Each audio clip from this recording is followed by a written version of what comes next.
all of you should know, I think if you're here, it's because you knew what you were showing up for. We don't normally invite you to come on a Saturday night, but this is my friend, Dr. Robyn Henderson-Espinoza. This is the second time you've been at Watershed. Really the third time, kind of, because there was a digital time, but it's the second time you've been here for a Watershed thing. The first thing was a conference, I guess. With the Collective. The With Collective, yeah. So Watershed is loosely affiliated with, it's a denomination. It's a bunch of otherwise unaffiliated, progressive, inclusive, used to be evangelical, probably still a little too evangelical churches that, that look kind of like Watershed. So we did a conference, feels like 10 years ago because it was before the pandemic, but we didn't know what was emerging. Yeah, it was November of 2019, so we really didn't know what was about to happen. And then mid-pandemic, so this would have been, it was right after, we were just talking about this, it was right after George Floyd was murdered. You were our... So May of 2020. Yeah, I think it was the very first Sunday in June was the Sunday that you and I, either we debuted the episode or we recorded it, but... I think most of you were around, but during the pandemic, we had the opportunity to have conversations with a bunch of people who, under normal circumstances, we wouldn't have been able to afford to fly in and, hotel up and pay them what they were worth. And so if we're being completely honest, we weren't able to pay them what they were worth during the pandemic either, but we were at least able to pay them something to talk with us digitally. And I'm not just saying this because you were here. Our conversation was probably my favorite. I mean, it was a really good conversation. It was, yeah. And we could have gone on for days. We could have, and we won't tonight. David and I are both 5s, and so I feel like we understand each other in lots of respects, and we do like to nerd out. We're going to try not to do that tonight. But with a small crowd, I feel like it's okay to nerd out. A little bit, yeah. So Anna's saying no, but okay. Actually, so Anna, this is Anna Galladay. You're gonna Galladay or Galladay? Galladay. All of you, if you come back tomorrow, or if you watch the recording of tomorrow's service, you're gonna get to know Anna a bit better because it's gonna be Anna and Robyn up here, not me. But Anna's a 7. And I love that you two have the relationship that you have, because my experience of 7s experiencing me is that it's a negative experience for them. So I love that you exist, and I love that this relationship exists. So just a fun fact, Anna and I took a cruise together in 2019. Now, on cruises, so I had never taken a cruise. Anna goes on these floating concerts, like floating boat music festivals. Like the thing that the newsboys in DC talk. Yeah. So, I'm an intense introvert. I like to stay at home, mainly in my underwear and tank, with a book. But Anna said, hey, I could get a deep discount on this Melissa Etheridge cruise. Do you want to go? So I said yes before I even realized what I was getting myself into. I went to 7. But it was like the best $400 I've ever spent. And no lie, I was in bed by 8, maybe 9 o'clock, up by 8 a.m., having my first beer at noon, while Anna was getting in around 3-ish at night, waking up around noon, meeting me on the back porch, because having her first coffee while I was having my first beer. So if that gives you any idea about how different we are, so. I love it. And just to clarify, I love 7s. 7s might be my favorite. They seem like they're having so much fun. 7 is the only number. I really like being a 5. Do you like being a 5? Yeah, but I think that I'm just really boring to people. I get that, yeah. I experienced that. I experienced them experiencing me that way, which is why I'm especially insecure around sevens, because I'm like, oh, you seem like you're having so much fun. I hope I'm not cramping your fun. So anyway, I've made this way too much about me, but I love this dynamic. I love that I had the opportunity to observe it a little bit in the past. They do a podcast together. We'll talk about that a little bit tonight and or tomorrow. It's just it's joy giving to me. Can I share one more thing? Please do. So Anna wants to live tweet my life. And I think that would be very boring. Okay, Robyn again in their tank and underwear reading a book. Okay, Robyn again in their tank and underwear reading a book. But also Anna has a library of videos of me shimmying. Robyn drinks bourbon and then decides to move their shoulder, only their shoulders, with whatever music is on the overhead speakers. And if the music is slow, then it's a slow shimmy. If the music is fast, then it's like a deep shoulder dip shimmy. And I have a library of shimmy videos. They will be published at some point. I mean, there's an audience for that material, so yeah. Well, anyway, this was my kind of introduction, so let's transition to more formally introducing you. Do you want me to start and then you take over, or do you want to just take it from here, as far as introducing yourself? You can start. Okay. The less I talk, the better. I disagree, but I can also accommodate that. So, Dr. Robyn Henderson-Espinoza, we actually had an internal conversation because there's a lot of, I think, very true ways to describe Robyn. We listed a few of them. We got these from the Activist Theology website. My favorite one is word artist.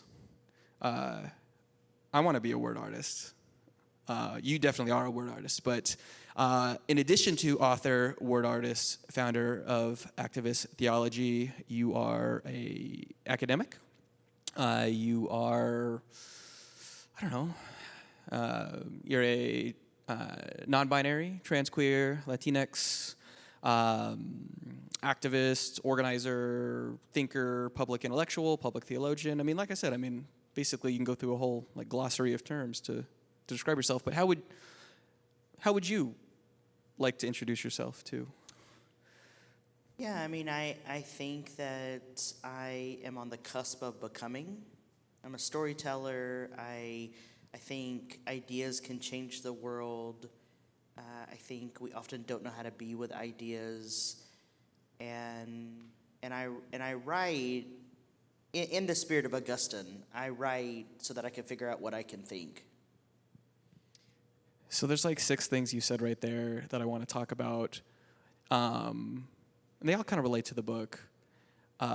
One is, and I feel like Augustine just keeps coming up.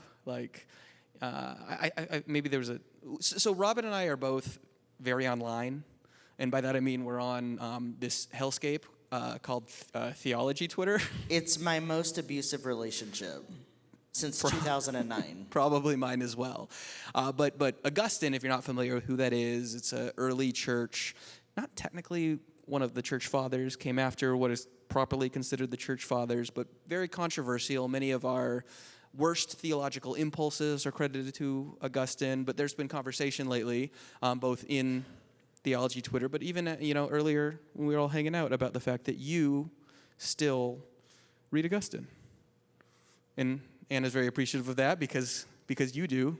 She doesn't have to. Yeah, I in the spirit of not discarding people, I think those who have come before us are, they are our ancestors.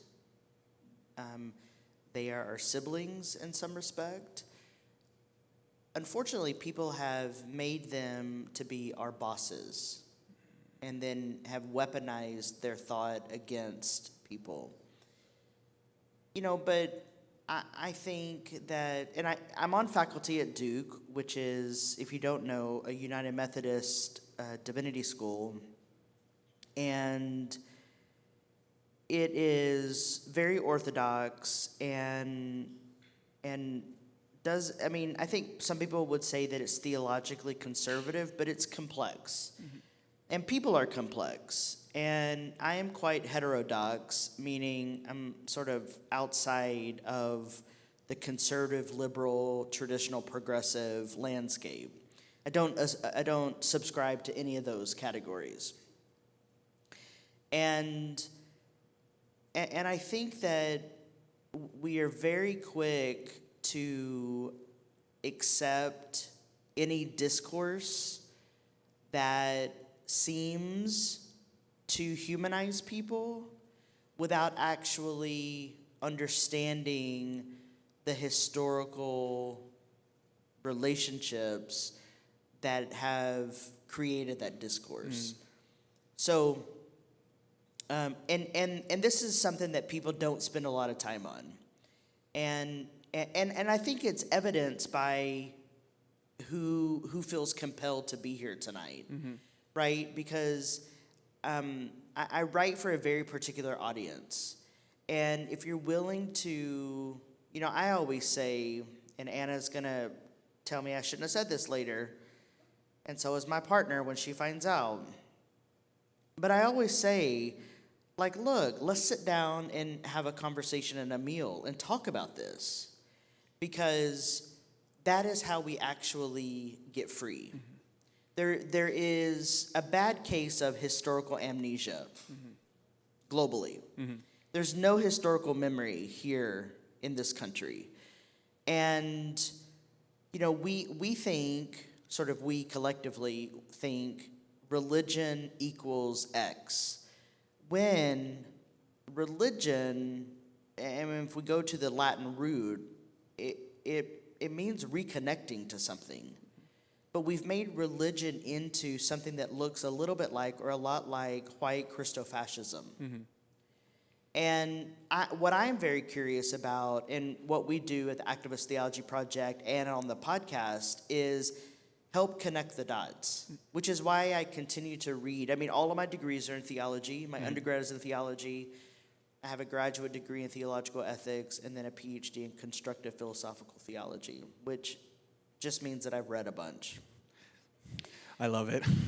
But I continue to read the church fathers and those who have come after the church fathers and the desert mothers, because I think that we can learn from them. And I think that so much of our theology begins and ends with identity that actually waters down our theological commitments, which is why I don't call myself a progressive Christian. Right. Progressivism does not capture my theological or political commitments. Yep. I say things like, we live in Babylon.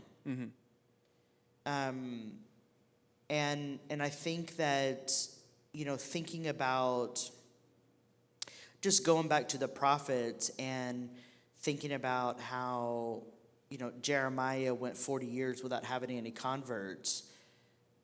Why is that a bad thing? Let's think about that. What can it teach us? So, I'm very interested in the hidden things. I'm very interested in understanding why things like Black Lives Matter is a theoethical framework. And understanding Black Lives Matter as a theological praxis, instead of making it this rallying cry that everyone accepts. Where, how and why and where is this rooted in a praxis-oriented theology? But no one wants to have those conversations. Yeah. So my favorite thing about talking about, I don't know if it's my favorite. One of my favorite things about talking to you is... We're also having breakfast on Monday, so you can save some of it for breakfast. Okay. But what I was going to say is this is not a conversation where I am struggling to come up with what I want to ask next. I'm struggling to narrow down which of the 17 questions I want to ask next. But because this is first and foremost an experience centered around Robyn's brand new book, Body Becoming, I want to use some of what you just said to sort of transition to the book. And so you talked about historical amnesia, both globally and then in this country. One of the things I love about the book, which all of you should read, and we have copies which Robyn is willing to sign that you can purchase in the back. But one of the things I love about the book is the way that you weave academia, theory, with a kind of embodied remembrance, and you do that on a few levels.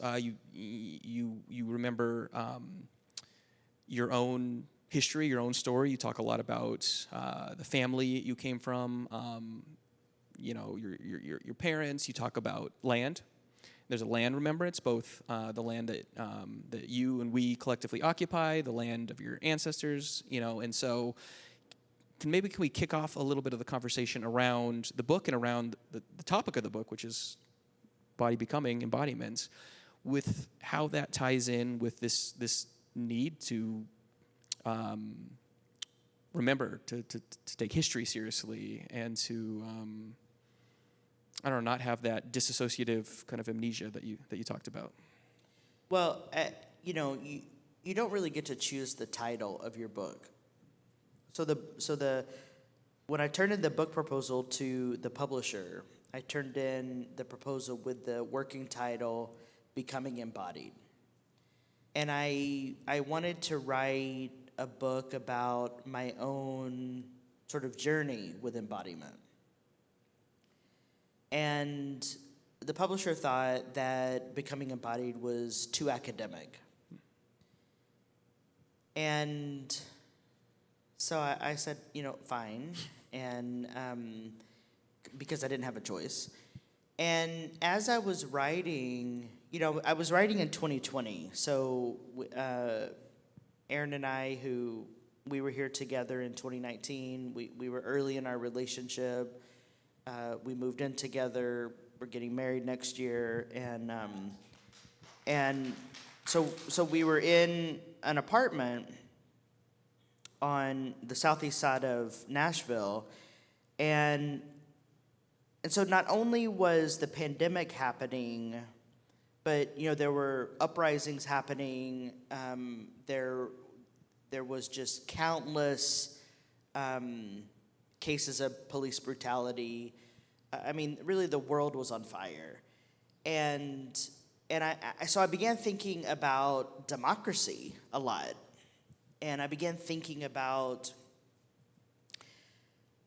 how do we survive ourselves? And so the book that was published is essentially how embodiment can be a vision for democracy, which was not the book that I thought I was going to write. I thought I was just going to write my own journey of getting into my body and to try to help white-bodied folks and bodies of culture reconnect to their bodies.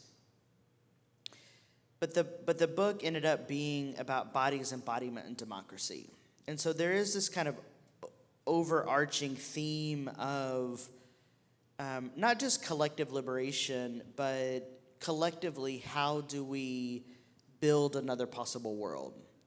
I'm very inspired by the uprisings in Chiapas, Mexico, and have studied Zapatismo for many years, and just very inspired and compelled by the ways in which they sought to compost the bullshit and return power to the people. And I think that's what we needed to do here. That's why it's important to defund police, to return that kind of surveillance power in the form of community resources. And we should do that federally too, on lots of different levels.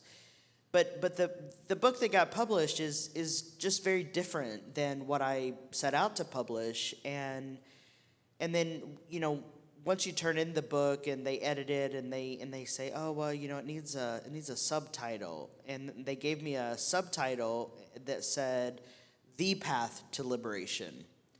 And I said, well, I believe in a diversity of tactics. I mean, this is a path, but it's not going to be everyone's path. So please don't use "the." And so that was the recommendation they took from me. They used "A Path to Liberation," "A Path to Our Liberation," instead of "The Path to Liberation." I love that, and I love the collectivity about it, the hour that was introduced. Now, so there's two words in the main title: body and becoming.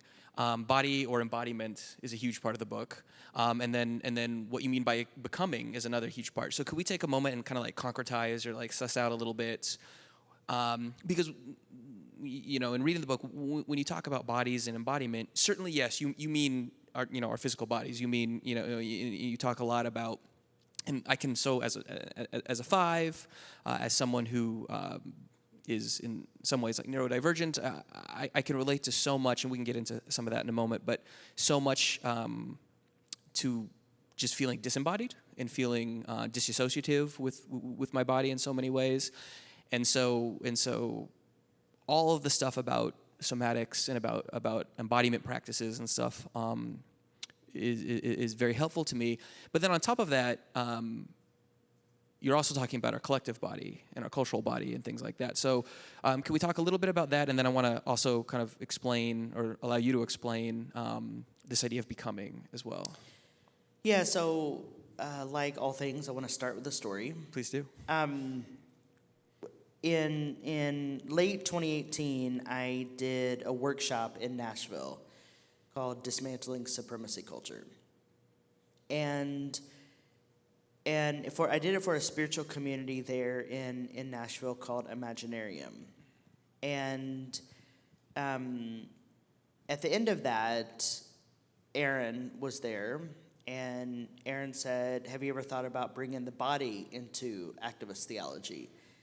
Because my first book is, very heady, but does sort of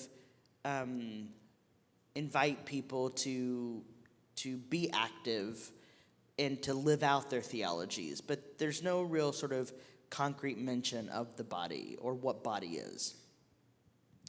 And so I said to Erin that day, I didn't know her, and I said, yeah, I've been looking for someone to help me bring in somatics into the Activist Theology Project, because I not only want, or the Activist Theology Project is not just a thinking project. I do think if we are going to make sustained change, it's going to require bodies and relationships. And a lot of us don't know how to be in relationship.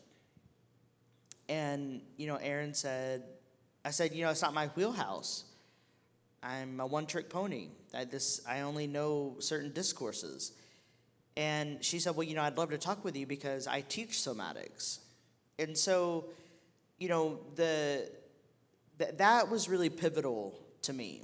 Now, years before, in 2015, and I write about this in the book, I walked into my therapist's office and said, I need to learn how to be in my body or have a relationship with my body, because, and as a 5 on the Enneagram, our constant work is to deepen our awareness of our body. And it's so hard for us because we tend to live life from the shoulders up. And so, in 2015, that was a moment where I got some help and started learning how to breathe and learning how to just think about the felt sense of my body and how do I be aware of that. And then in 2018, when I met Erin, and then I started going to her somatics classes. And, I was in classes with people in their 70s and 80s, and it was very humbling. And let me say this, growing up with a Mexican mother who told me never to get dirty, I was not accustomed to sitting on the ground. So, like, getting on the ground and getting up is like it's a craft, And this class, it invites you to be in relationship with gravity, to learn how to get on the floor, to learn how to roll up, to learn how to get up.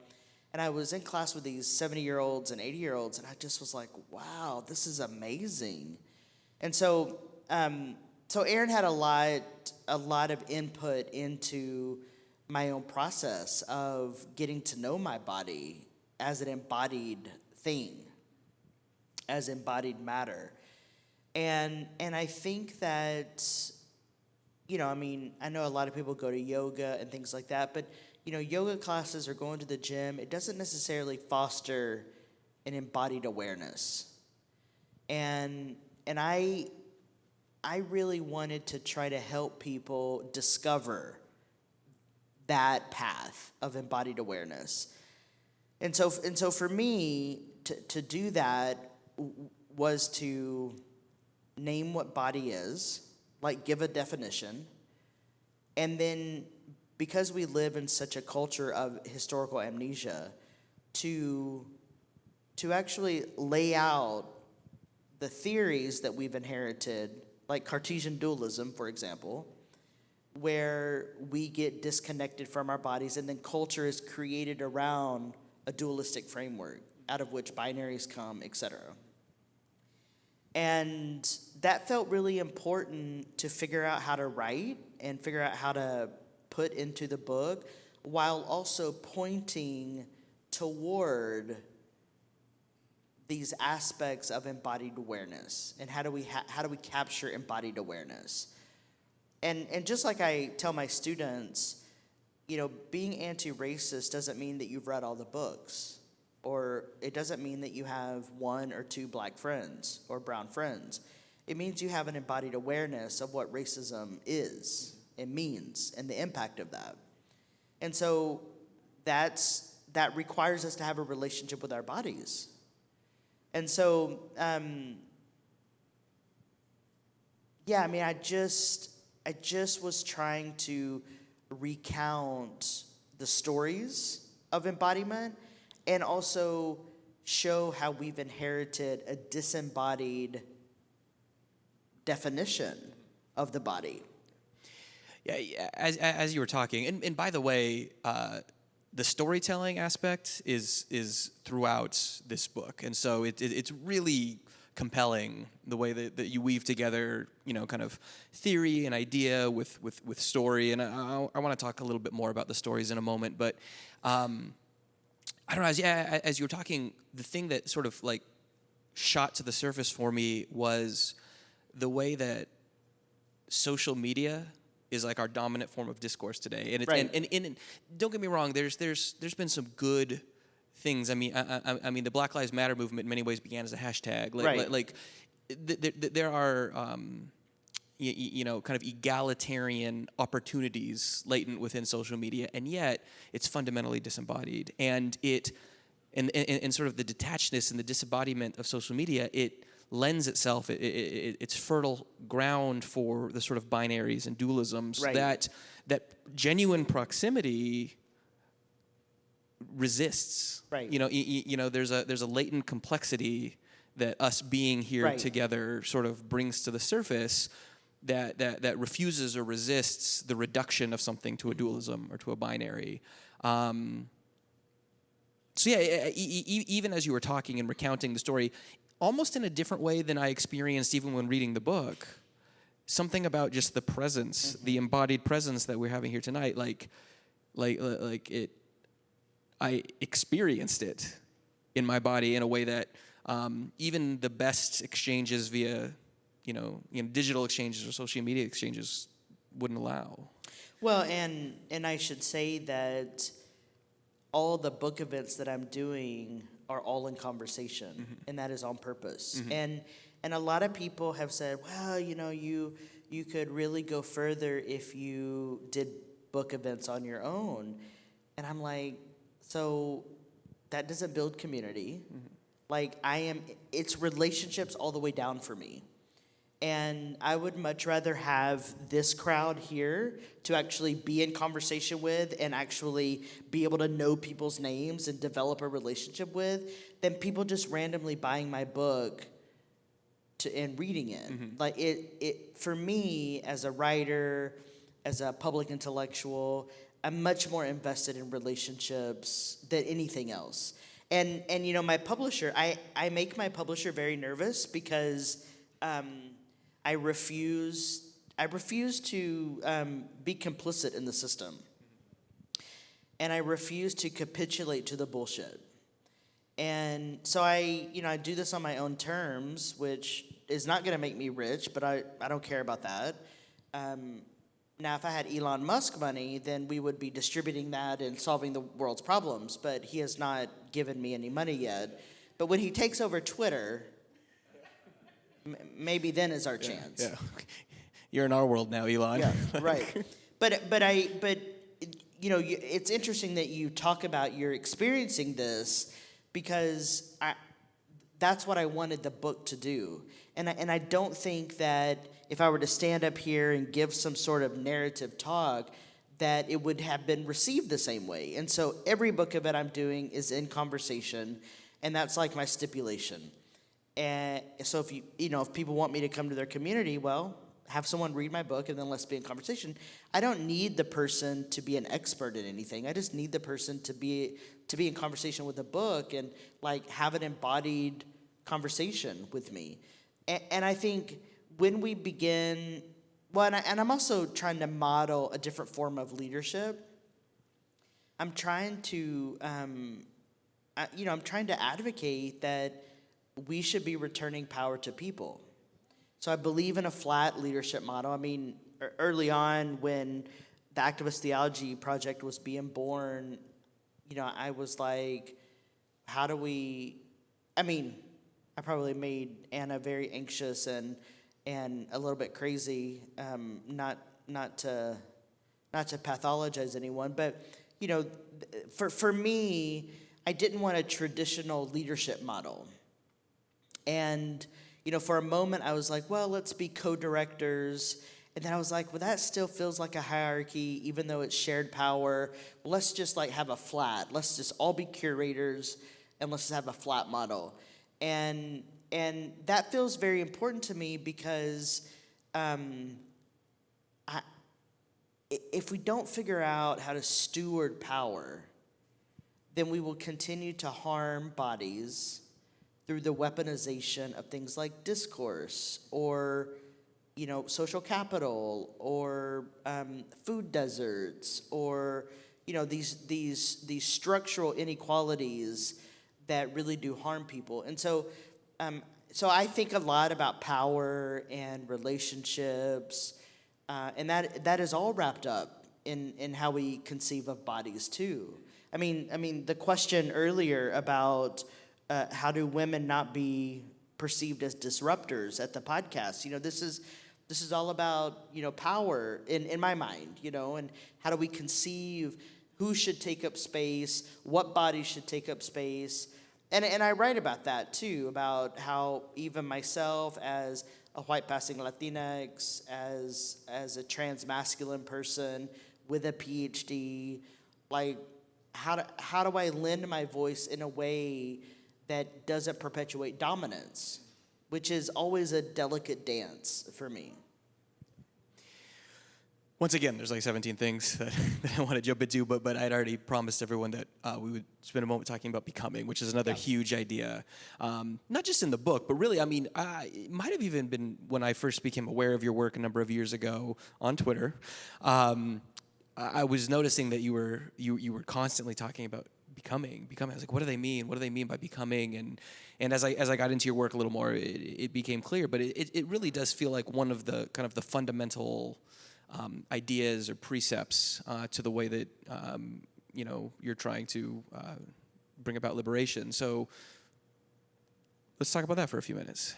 So when I think about becoming, I think about it through the lens of ontology. So ontology is one of the categories of philosophy which sort of loosely talks about or sort of resembles being in the world.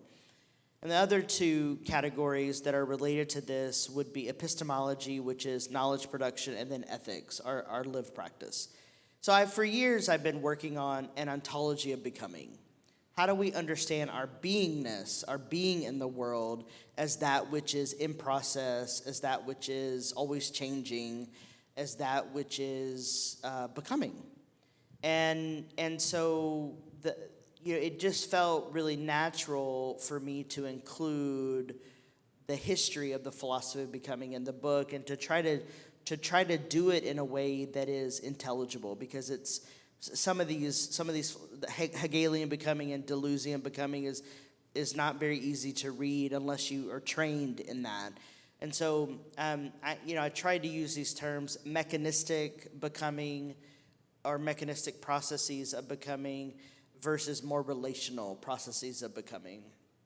And I think that we could really revolutionize our communities if we began to think about our communities, or the beingness of our communities, as moments of becoming, and then composting the bullshit in our communities, which is learning to be in conflict, learning to change in relationship, learning to evolve with one another.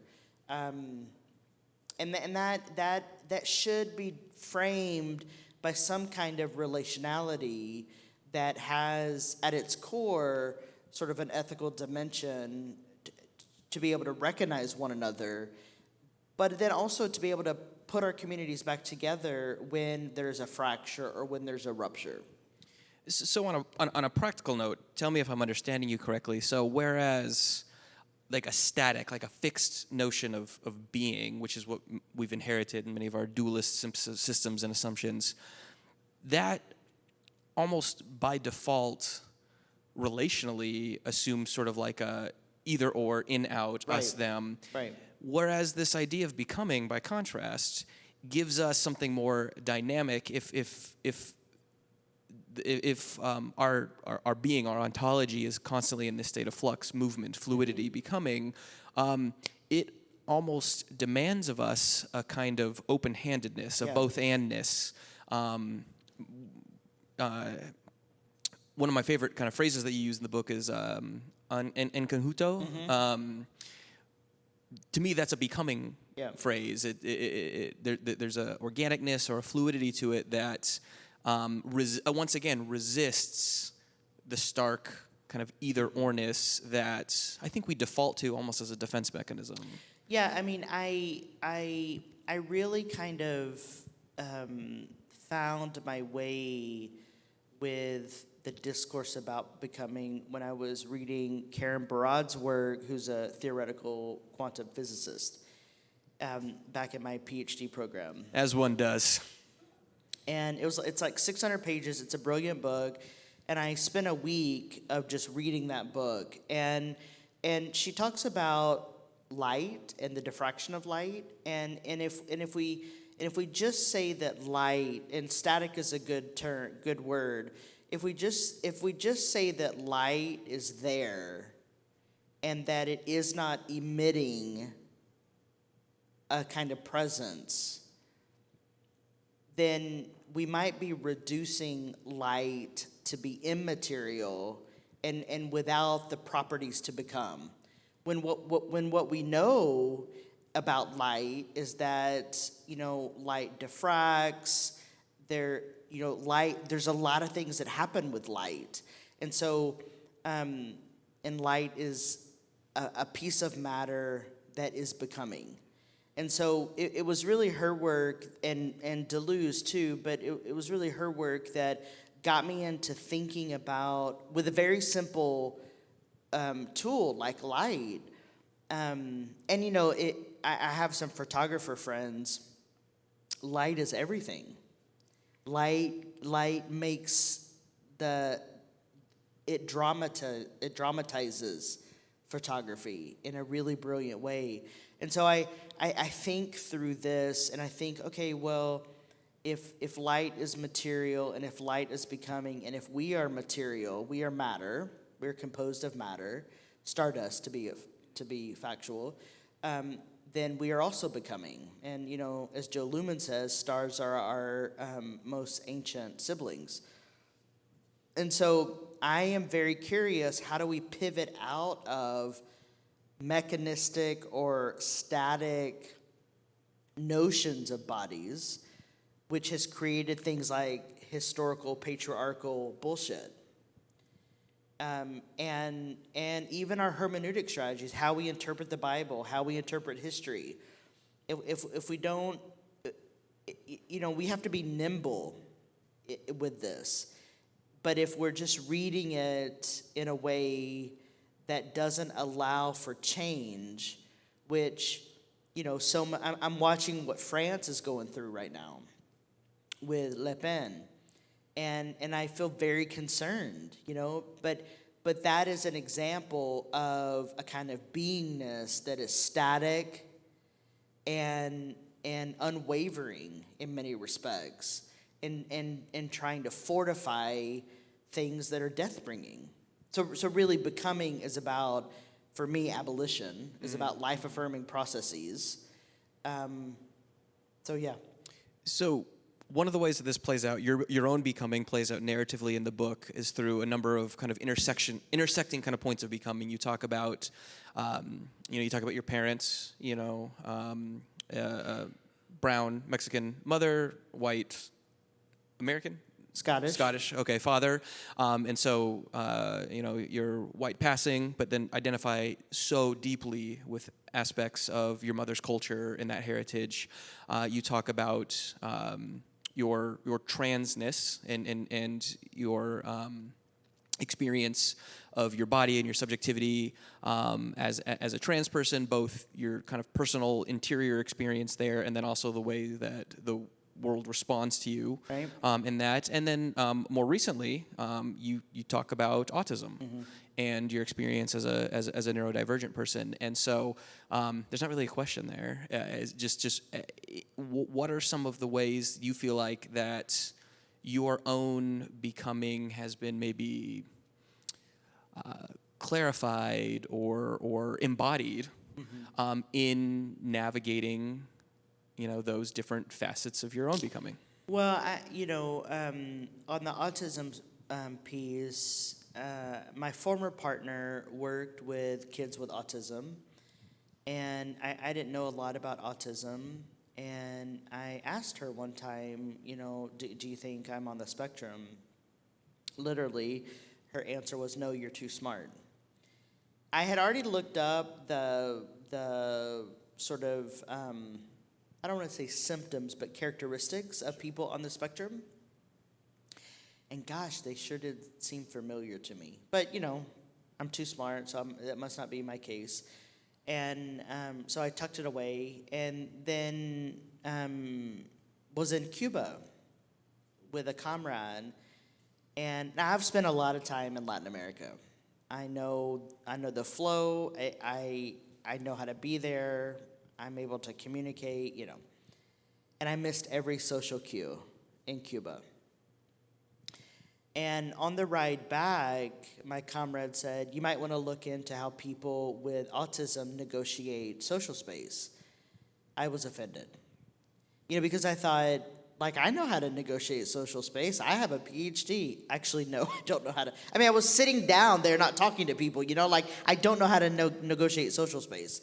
And so I was offended, and then during the pandemic, I was taking my car had some sort of recall from Toyota. And so Aaron was taking me to pick up my car, and I had said to Aaron, when I went to Cuba with Alba, they said that I should look into how people negotiate social space who are on the spectrum. Well, Aaron had been thinking that maybe I was on the spectrum. There was this we were quarantined. I was trying to I was working 7 days a week, and in the before times, I had a really good routine. I was on the road for 3 or 4 days at a time, so I packed my bag. I could do that. I could pack my ditty bag with all my bathroom stuff, and then I would come home, wash my clothes, sleep and eat, and then do it again. And so I was very good. Now my routine is disrupted. We had moved, and as a 5 who is also on the spectrum, when we were moving, I completely, what is the word? I combusted. Because my secure castle was becoming undone, and it just was too much for me to process. So Aaron had witnessed that, and Aaron didn't know what the problem was, but we started piecing things together. So we're deep in the pandemic, and I'm really having a lot of trouble of like remembering to eat or remembering to drink water, or I couldn't develop a routine, and routines are very important for me. I would go days without showering because I just couldn't figure it out. And Erin would have to ask me, did you shower today? And I would say no, and she doesn't really like it when I don't shower. So, which that's most people, right? And so, after about 2 days, Erin says, no, you need to shower. So anyways, there were these things popping up that I just had never experienced it before. I've traveled to different countries and really well because I'm on a schedule and I can do that, and I read what my schedule is. And now all of a sudden there is no map, and I don't know how to live. And so she had been thinking like maybe something got missed with me.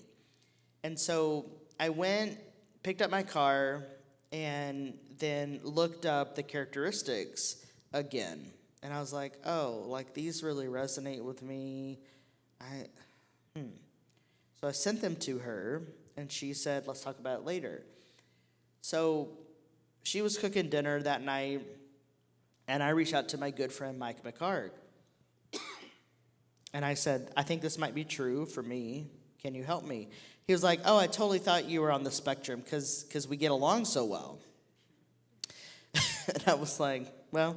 So he sent me some assessments that he did before he went to the doctor. So I did those assessments while I was waiting for dinner to be ready. And it registered like on the spectrum. And I thought, how could this be true? Because I was like in gifted classes in school, and I was in music, I was in band in school, and so I don't know how it got missed, but for some reason it got missed. So then from that, I texted my friend Hillary McBride, and I said, hey, I think I might be on the spectrum. Do you know anybody who does assessments in Nashville? Hillary is in Canada. And I thought this was a long shot, but I was like, how do I find out that if this information is true for me? And so thankfully, Hillary was like, oh, this totally makes sense to me because of the way you talk about your relationship with your body or lack thereof, and the gender dysphoria and whatnot. Like 1 in 6 people who are on the autism spectrum are transgender. Yeah, so I didn't know that. Yeah, it's a high percentage of folks, and so. So Hillary connected me with Dr. Michelle McCanty in Nashville. I reached out, and she did several assessments, which they all registered that I was on the spectrum. And then we did several, we were in the pandemic, so we had to do virtual appointments, and she's been so helpful. But yeah, for some reason, just knowing that label, and I despise labels, but my brain works differently. Mm-hmm.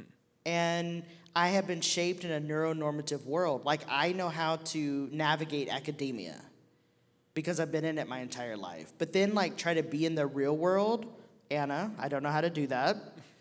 And thank God I have people like Anna who, helps me navigate what I think is just bullshit. But, yeah, that discovery... For me, it saved my relationship with Erin, and it gave me a lot of self-compassion for myself that, wow, my brain has been shaped and my body has been shaped by systems of oppression, and that sucks. Yeah. On a personal note, your journey with autism and then Mike McHarg's, that's Science Mike, that might be who most of you know him as, is kind of what made me realize, oh, yeah, when Mike did, I don't remember if it was Ask Science Mike or a Liturgist episode or what it was, but when he first talked about his own diagnosis, he kind of just went through, and I was like one of the examples was, stereotypically, it's kind of known that oftentimes people on the spectrum struggle with making eye contact in conversation.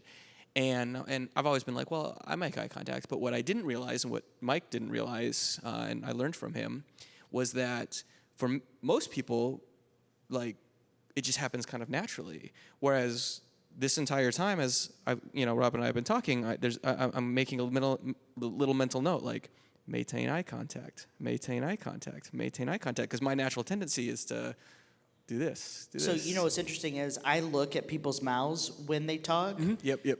And living in a masked society, it really messed with me. I couldn't understand people. I would have to ask them to repeat it because I've been watching your mouth the entire time when you're talking, and because that's how I make sense of what people are saying to me, so that my brain can understand it. Yep.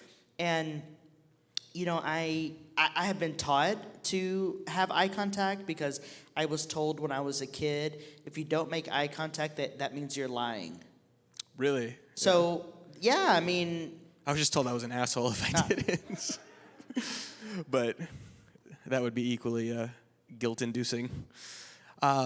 So I've appreciated your kind of putting to language, putting to words, both on social media, in this book, your own journey, because it's been kind of liberating for me, and it's also been great. We have a number of families or parents here in the Watershed community who have children on the spectrum, and they post on social media kind of about their journey and their experience, and I love it. I feel like I'm learning. Yeah. It's not about me. It's usually about their kids, but I feel like I'm learning so much about myself, just learning how they're parenting and they're navigating kind of that own, that journey of becoming, which wouldn't happen if I, didn't have the community, the relationships, that we're talking about. Yeah. I both don't want to keep everyone here for like 3 hours. I'd keep... Or 3 days. Yeah, we could do that. And I want to give opportunity for those of you who are here to perhaps ask questions. But so kind of, I guess, last thing before we invite you to do that. When it comes to the book itself, is there anything else do you feel like that we haven't had a chance to kind of cover that's really important that you want to communicate? Anything... or anything kind of related to your work outside of the book with the Activist Theology podcast, the project, or anything like that before we kind of invite everyone else? I think the only other thing that I would say is I deeply believe in another possible world, and we can do that together. Mm-hmm. But it takes all of us. It does take a village. It's not one person. It's not a cult of personality. It really is all of us together, being in relationship, stewarding justice, stewarding peace in a world of violence. Mm-hmm. I love that. And it fits with at least what we claim is what we aspire to, kind of our mission here, Watershed, using a lot of that same language, believing that a different world is possible today. So, well, thank you. Yeah, and, thank you. All y'all, did anything rise up for you? Any questions that any of you have for Robyn about their work, about the book, about anything we talked about? Otherwise, I might steal a few more questions myself, but I want to give all of you a chance. And some of you were at the brewery earlier, and there were some good questions there. So I know we made kind of reference to a question that Jennifer asked, so feel free to, we can pretend that you didn't ask it, so we're hearing it for the first time since most of the people weren't here, but it was a good question. If you want to.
So I was just going to kind of paraphrase the question real quick so it ends up on the recording.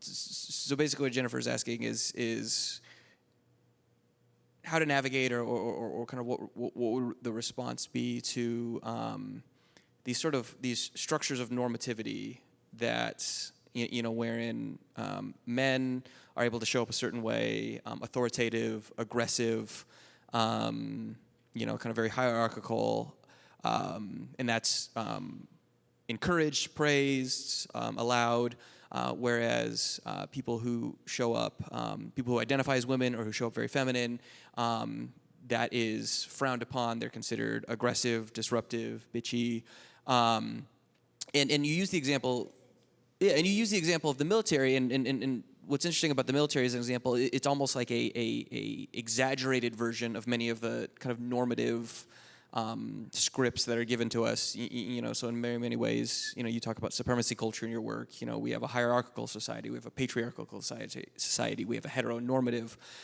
society, and then the military historically kind of takes all of those norms and then just Puts them on steroids. exactly, literally ratchets them up. So it was a question that I think so many people could relate to, even outside of the military context, and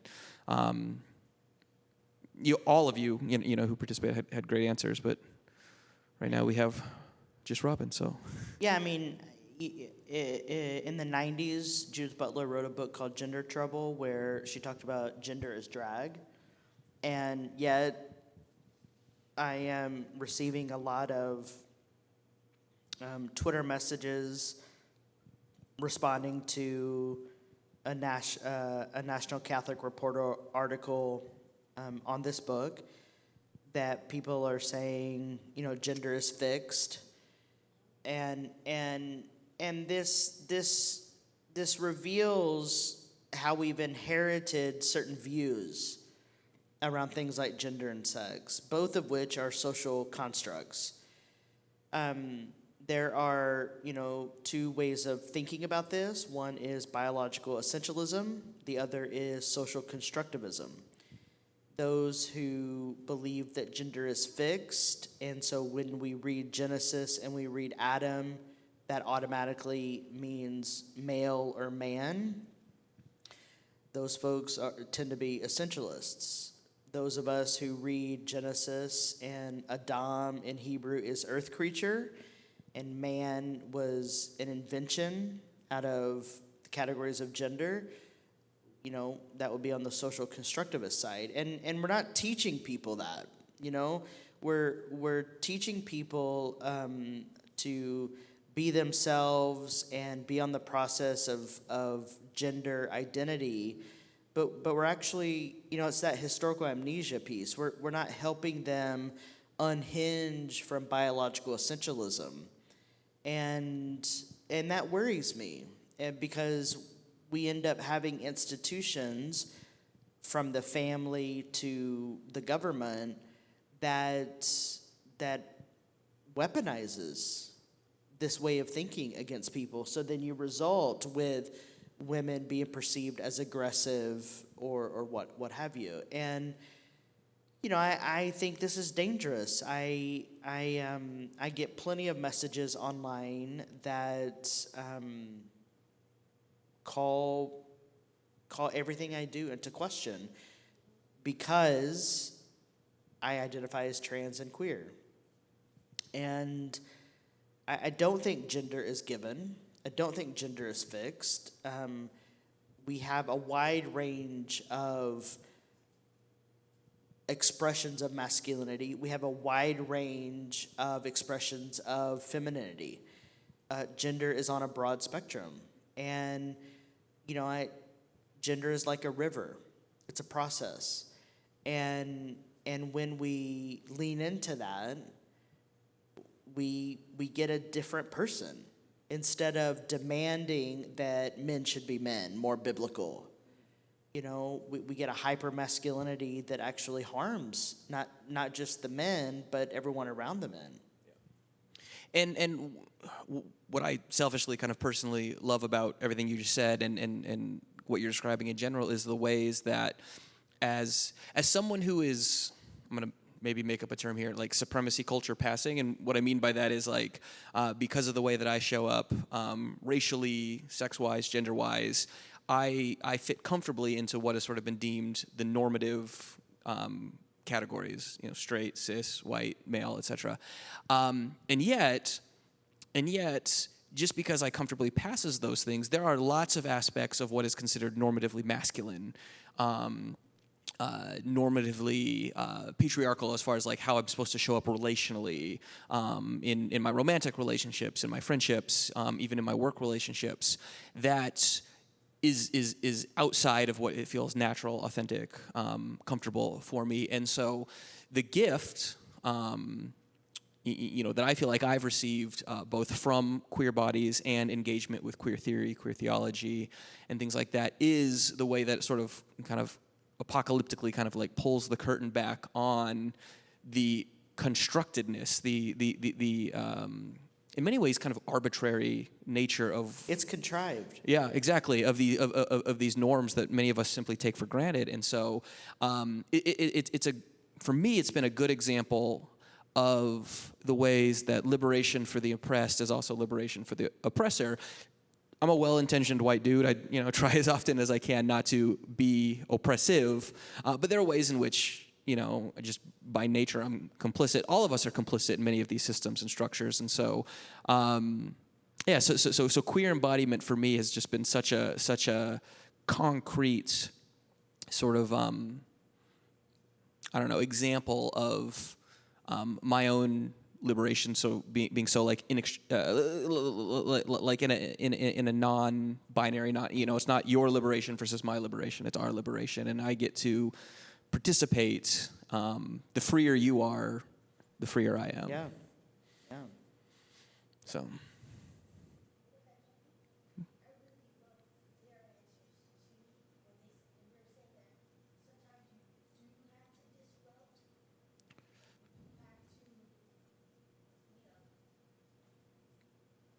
Oh, Tommy was talking about on the roles that people play in organizing. That, yeah, I mean, not to minimize disruption, we do need disruption.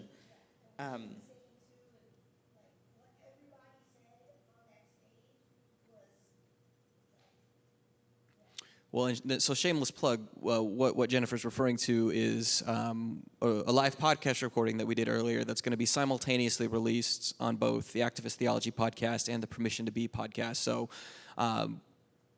if you follow us on social media, when that goes live, you will have access to that. So you'll get to hear all both Robyn, Anna, and then our own friends Tommy Allgood and Becca Epley respond to Jennifer's question.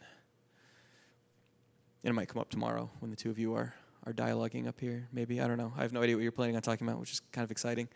Any other questions, confusing things, comments? I thought we did a really good job of not, I think you maybe mentioned Liz twice. And that might have been the only... It's a record. ...dead theorists that we made reference to. Actually, I was running this morning. Running has been a good sort of embodied experience for me because I can't, like, I have to be present with my own body. I can't. My mind wants. It's not so much that I'm getting physically tired. It's like my mind's like, okay, enough of this charade. Let's go back to mind palace thinky things. But where was I even going with that? I'm sorry. So I was imagining, kind of like fantasizing how this conversation was going to go, and I allowed myself to I gave myself permission to, for a moment, sort of being like, okay, we did the practical thing for everyone, and then we just kind of went like, all right, earmuffs, and then just like, I don't know, went like, full dead philosopher, I don't know, like Super Saiyan or something like that. I don't know if anyone understands that reference, but it was really enjoyable. I feel like I caught like a second wind. We all have a fantasy world. Yeah. Mine is talking about dead French theorists with Robyn Henderson-Espinoza. Well, thank you. No, but really, anything else, or we can kind of wrap things up and mingle. Yeah, Jennifer, go ahead.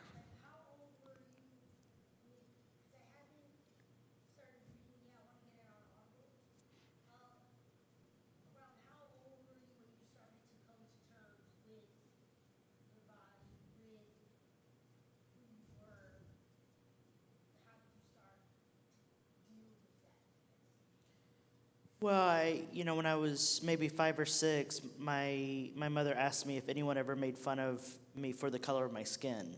So I knew that I was different at a very early age. And I went to Catholic school, and I hated wearing the skirts. And I had gender dysphoria at a young age, but I didn't have language for that. I've always been gender nonconforming. I just didn't know. I mean, I was gender nonconforming before there was a category for gender nonconforming. And so it was very early on. But, I lived with a woman of color who didn't have access to education. And so I was like figuring this out on my own. When I was in high school, I was going to church, and they were obviously preaching anti-queer sentiment. So I was deeply closeted. And then when I went to college, still gender nonconforming, and, I would carry around books by feminist theologians, and someone stopped a friend of mine, Josh, a cis white man, and they asked him, "Is Robyn a lesbian?" They're reading feminist theology. And Josh, is why I love Josh. Josh said, "Well, I read feminist theology. Does that make me a lesbian?" And so, there was always these assumptions, but I'm an equal opportunity person when it comes to sexuality, sex, and gender. I've never identified as gay or lesbian. I've always identified as queer. But queer for me is not an identity. It's an orientation to the world. And so I think because I was an academic, I was exposed to systems of thinking that allowed for me to be imaginative about who I was becoming.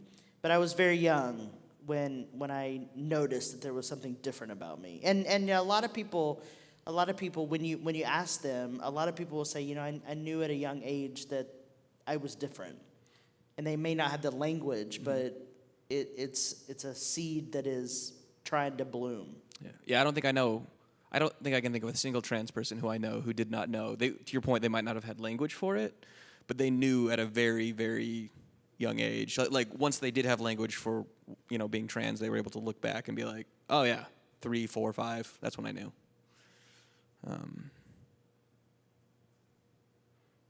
Anything else? All right. So Robyn and Anna will be here tomorrow. Like I said, I have no idea what they're going to talk about, which is really exciting for me. We have physical copies of the book. I know some of you mentioned Audible. It did release this week. Yeah, on the 19th it released. I'm listening to it. It's very good. Yeah.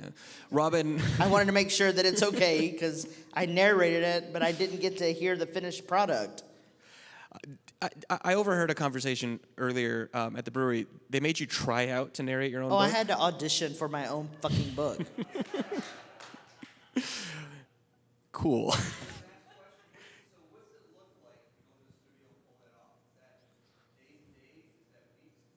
Well, so this was my second book to narrate, and the first book I did with our audio engineer who does our podcast, which I did over a period of 4 days, and this was also a period of 4 days, but it was like a Monday or a Friday. It wasn't sequential days. And they would schedule studio time for 4 hours, and my voice really only goes for about 3 hours. So I could get about 70 pages in a session. And, it's very bizarre reading your own work. It's like, fuck, why did I write such a long sentence? Where do I breathe? So a lot of times I would read and it would become monotone, and they would say, okay, we got to do that over. Because I was like running out of breath and whatnot. So they would say, okay, read this phrase, take a breath, and then let's pick up and read that phrase. But yeah, I had a great, I worked with 2 different people at the studio in Nashville, and you know, the mics pick up everything. I had to put my phone on airplane mode because it picks up the buzz in my pocket, and any kind of, if I moved while I was narrating, we would have to redo it because it would pick up clothing noises. I mean, it's and I'm a bit of a, you know, I can be animated when I'm talking, so it was very hard to, like, I had to stay still and be kind of robotic, but with inflection, and read my book. It was nerve-wracking at times. Can we start to use some of those traits on our podcast recordings? What? What are you talking about? You noticing when, like, your clothes move or you sit a glass down? No, it's too much. But we do have physical copies as well here. Robyn will sign them. And, you know, hint, hint, could be a future Watershed kind of liberation block book opportunity, book club. You know, I see just a lot of smiling leaders in the audience this evening. So Matt's taking notes. I mean, if y'all read the book in community, I should zoom in for that. Absolutely. Yeah. Yeah. Yes. Yeah. So there you go. So, Matt, we just started a book club. So, yeah. Any other questions? Comments? Snide remarks? I was wondering if you could speak to when you said about how you despise labels, but then how actually it, like, discovering that you were on the spectrum. I just wondered if you could expound a little more on that. As far as the label not being a detriment to you, I'm also wondering if you had been given that label when you were younger, if you feel that would have been a detriment to you. Well, that's a great question. I'll start with the story if I can. I just did a presentation for a school in New York City on gender and sexuality, and I talked about how early intervention is so important for people on the spectrum because autism is so stigmatized, especially nonverbal folks. And, you know, the label can be so taxing for young people, but the label does create conditions for greater access on some level. So, you know, it's kind of a both and thing, right? And I wonder I remember being a kid and I would be in the carport stacking up rocks in the corner, and I just thought that was normal. And you know, my mother would be like, "Why aren't you playing?" And I'm like, I'm stacking rocks. It's very fun. And so, you know, there were, you know, education and intervention is so vital for the success for people on the spectrum or anybody who is neurodivergent, you know, even with ADD or ADHD, you know. And that label in particular, you know, it's a bit of an invisible disability on some level. I mean, like, I have to ask for a pre-board slip because I am so overwhelmed getting on the airplane with crowds of people. Like, I just need extra time. And that extra 3 minutes for me to find my seat, put my bag under the seat in front of me, I mean, it makes it possible for me to fly.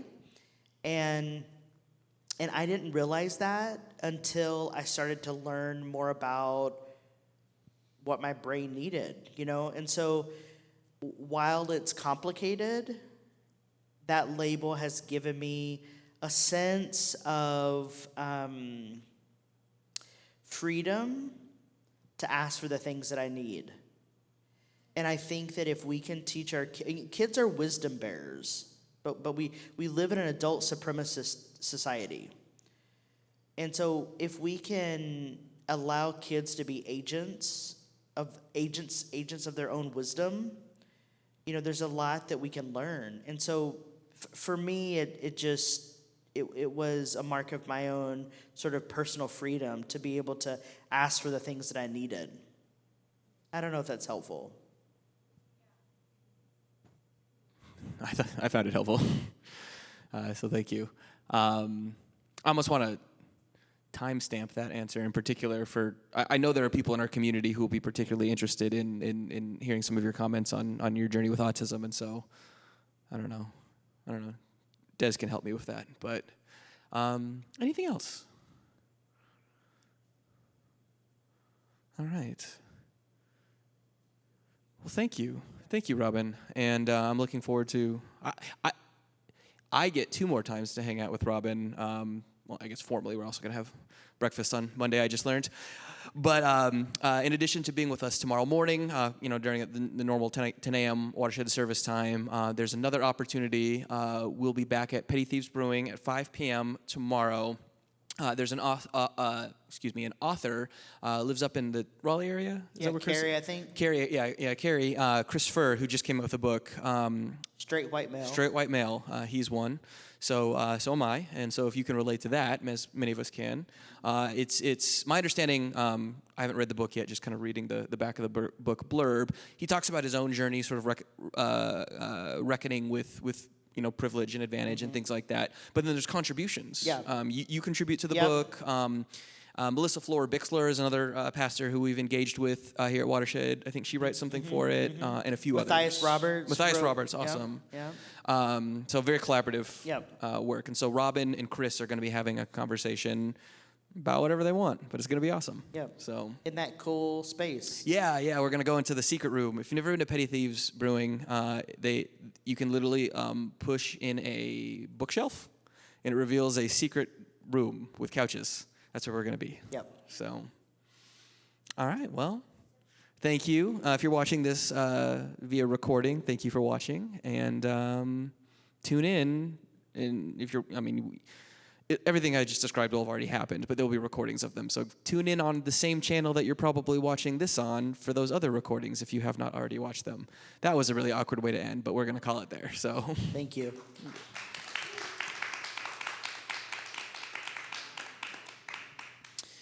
So Robyn will be back there if anyone would like to purchase a book, which they will sign. Feel free to grab some more refreshments, which were generously provided this evening by Charlotte Blair, our children's minister. Charlotte is Blair's niece, and she's like a food savant. So she brought those, and there's coffee. So if you got to go, no problem. But if you want to linger a little, feel free.